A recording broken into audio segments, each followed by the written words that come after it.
Et même quand on te répond, bah, ma petite dame, faut supporter, c'est la nature. Ouais, mais c'est une nature qui concerne la moitié de l'humanité et on s'en contrefout. J'ai commencé à écrire en pleine périménopause à 42 ans, donc il y a 3 ans, parce que je me suis retrouvée démunie face à ces symptômes. Je me suis demandé ce qui m'arrivait, à part les bouffées de chaleur, mais c'était l'été, donc je me suis dit, ok, je suis devenue un sauna finlandais, mais c'est normal, c'est la canicule.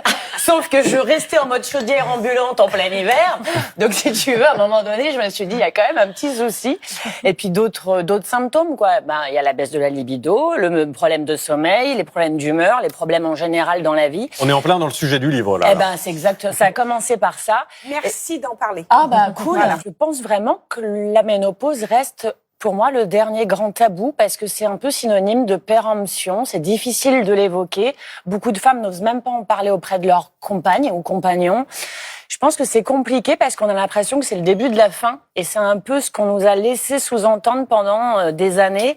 Et même quand on te répond, bah, ma petite dame, faut supporter, c'est la nature. Ouais, mais c'est une nature qui concerne la moitié de l'humanité et on s'en contrefout. Donc ce serait peut-être bien. C'est vrai qu'aujourd'hui, les autres sujets, je pense, sont abordés plus facilement, qu'ils soient d'ordre sexuel ou concernant les règles ou justement sur la libération de la femme ou les violences. Enfin, globalement, on parle plus ouvertement de tout. La ménopause, ça reste un peu touchy.